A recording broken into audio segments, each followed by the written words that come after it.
Hello everyone, welcome to my channel learn with Faiza. आज हम UTI के बारे में सीखेंगे। यूटीआई यानी कि you for urinary, T for track, I for infections. तो ये मिला के यूरिनरी ट्रैक इन्फेक्शन और यूटीआई भी कहते हैं हम उसे। तो आपको भी क्या बार बार यूटीआई का इन्फेक्शन होता है? तो आपको ये जो वीडियो है वो ज़रूर देखना चाहिए कि बार बार जो यूटीआई होता है वो क्यों होता है। हमारी जो मूत्र नली और मूत्र मार्ग है उसमें इन्फेक्शन का संक्रमण क्यों हो जाता है? हमारा जो यूरिन है उसका रंग क्यों बदल जाता है? बार बार पेशाब करने की इच्छा क्यों होती है? दिन पेशाब करते समय जो दर्द होता है वो दर्द क्यों होता है? और पेशाब में बहुत जलन होती है, तो ये जो है वो यूटीआई के कारण होता है। तो ये जो सारे सिम्टम्स हैं, अगर आपको भी हो रहे हैं तो आपको ये वीडियो ज़रूर देखना चाहिए, लास्ट तक देखें, जिससे कि आपको यूटीआई के बारे में पूरी जानकारी मिलेगी। तो चलिए आज का हमारा वीडियो लेक्चर स्टार्ट करते हैं कि आज हम क्या क्या सीखने वाले हैं।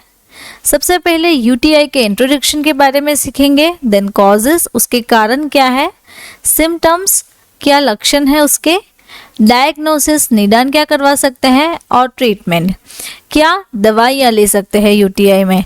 तो ये जो सारे चैप्टर्स है वो आज हम यूटीआई के बारे में कवर करेंगे। सबसे पहले अगर हम समझे तो यूटीआई यानी कि यूरिनरी ट्रैक इन्फेक्शन, आप यहाँ पे देख रहे हैं यूरिनरी ट्रैक इन्फेक्शन, और उसे हम क्या कहते हैं, यूटीआई भी कहते हैं। तो ये जो है वो एक इन्फेक्शन है जो कि हमारी यूरिनरी सिस्टम के पार्ट में अफेक्ट करती है। अब जो हमारा यूरिनरी सिस्टम है उसमें कौन कौन से पार्ट आते हैं, तो आप यहाँ पे देख रहे हैं kidney, ureter, bladder and urethra. तो ये जो सारे पार्ट्स है वो हमारी यूरिनरी सिस्टम के हैं। अब अगर आपको ये जो पूरी हॉल यूरिनरी सिस्टम है उसमें आपको इन्फेक्शन हो जाता है, यानी कि किडनी का इन्फेक्शन है, यूरेटर का इन्फेक्शन है, ब्लैडर का इन्फेक्शन है और यूरेट्रा का इन्फेक्शन है, जिसके कारण आपको जो साइट है, जो जगह है, वहाँ पे क्या होता है, इन्फ्लेमेशन हो जाता है। अगर ये इन्फ्लेमेशन हो गया तो आपको यूटीआई हो सकता है। अब उसके कॉजेस के बारे में देखें कि किस कारण से आपको यूटीआई की प्रॉब्लम हो सकती है। सबसे पहले पुअर हाइजीन। अगर आप पुअर हाइजीन रख रहे हैं, आपके जो हाइजीन है, आपके जो रूटीन्स है वो प्रॉपर तरीके से मेंटेन नहीं करते हैं तो आपको यूटीआई हो सकता है। आपको ब्लैडर का इन्फेक्शन है, यानी कि आप यहाँ पे देख रहे हैं ये जो हमारा है वो नॉर्मल ब्लैडर है, ये जो है वो ओवर रिएक्टिव ब्लैडर है। तो नॉर्मल ब्लैडर में ये जो यूरिन का पार्ट है, यूरिन का जो एरिया है वो कम्प्लीटली फिल है। अब ओवर एक्टिव में हम देखें तो यहाँ पे यूरिन 1/4 जितना भरा हुआ है। तो ये जो पोर्शन है वहाँ पे यूरिन ओवर रिएक्टिव हो गया, जिसके कारण हमारे जो मसल्स है वो डिस्ट्रैक्ट हो जाते हैं। डिस्ट्रक्टर मसल का कंट्रोल लूज हो जाता है, जिसके कारण आपका जो ब्लैडर है वो कम्प्लीटली फुल नहीं होता है। तो इसका भी आपको इन्फेक्शन रहता है, या फिर आपको यूरेथ्रा में इन्फेक्शन है, या फिर आप पब्लिक टॉयलेट यूज़ करते हैं। तो पब्लिक टॉयलेट यूज़ करने से क्या होगा कि वहाँ पे पूरे तरीके से हाइजीन्स नहीं होती है, जिसके कारण हमें यूटीआई की प्रॉब्लम हो सकती है। और आप लेस अमाउंट में वाटर पी रहे हैं, यानी कि डेली रूटीन में आपको 6 से 7 लीटर पानी पीना चाहिए। अगर वो आप पानी नहीं पी रहे हैं तो आपको पेशाब की जो जगह है, यूरिनरी ट्रैक है, वहाँ पे इन्फेक्शन हो सकता है।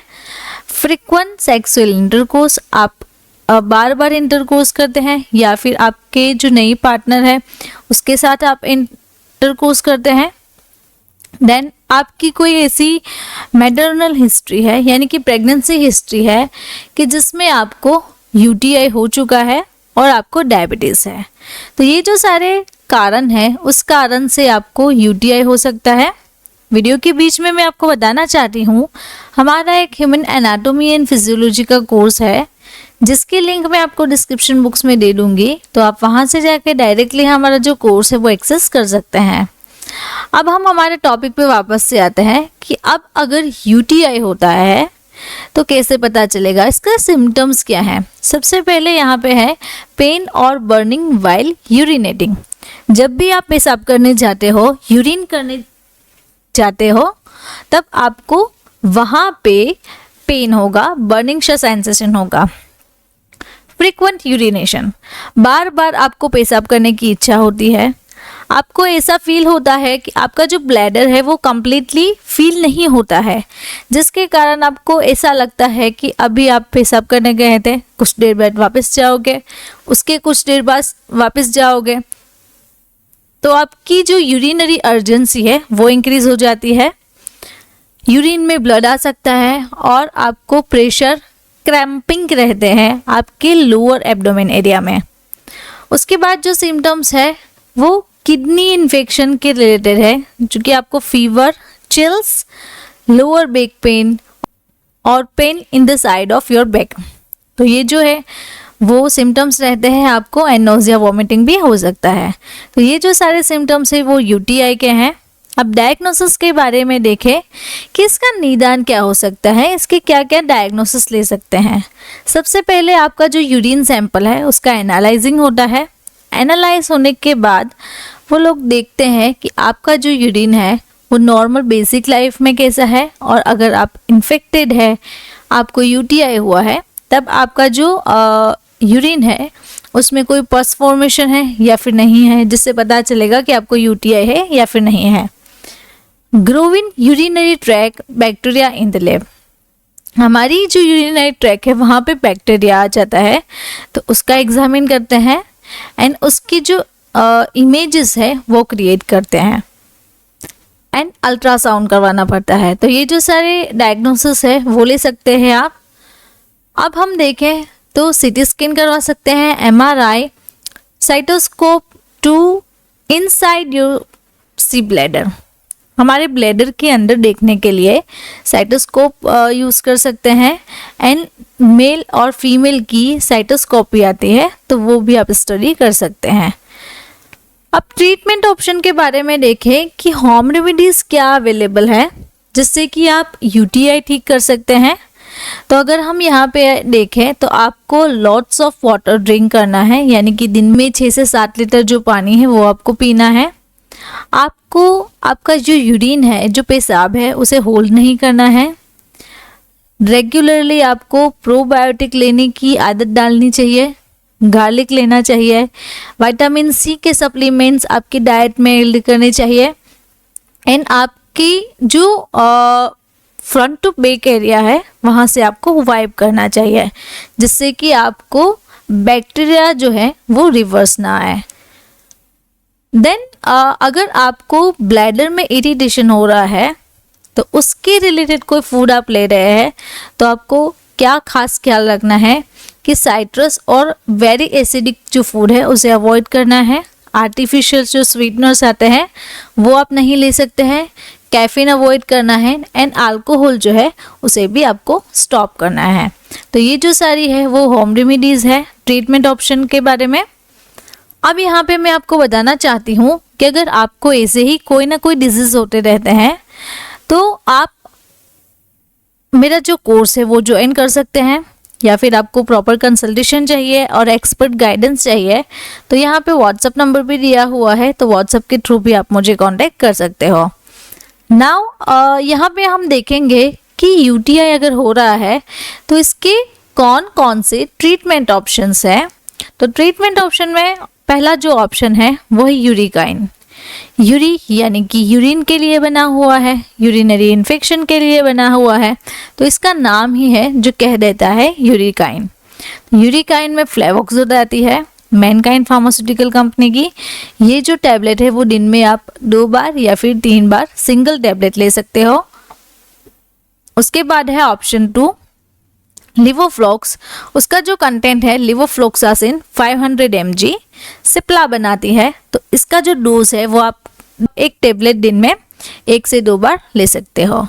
ऑप्शन नंबर 3 जो है वो नॉरफ्लॉक्स 400 यानी कि norfloxacin and lactic acid bacillus की टैबलेट आती है, ये जो टैबलेट है वो आपको दिन में 1 से 2 बार लेनी है। उसके बाद फंगल इन्फेक्शन अगर आपको हो गया है तो उसके लिए एंटी फंगल फ्लूकोनाजोल आती है, तो फ्लूका 150 सिप्ला बनाती है उसे। तो ये जो टैबलेट है वो आपको पर वीक सिंगल टैबलेट लेनी है, यानी कि 7 दिन के अंदर आपको एक टैबलेट लेनी है। देन ऑप्शन नंबर 5 जो है, अगर आपको ईचिंग हो रही है, रेडनेस जैसा फील हो गया है यूटीआई के कारण, तो आप हिमालय की वी जेल आती है वो यूज़ कर सकते हैं। तो हिमालय की वी जेल आप दिन में 2 से 3 बार वजाइनल एरिया के अराउंड यूज़ कर सकते हैं और पेनाइल जो एरिया है उसके अराउंड भी यूज़ कर सकते हैं। देन ऑप्शन नंबर 6, अगर आपको यूटीआई का इन्फेक्शन बढ़ गया है, पेशाब में जलन होती है, तो आप रिनल का यूज़ कर सकते हैं। रिनल का एक हर्बल मेडिसिन है जो कि आपके यूटीआई को ठीक करने में हेल्प करती है। इसका जो डोज है वो 5 ml दिन में 2 बार आप ले सकते हो।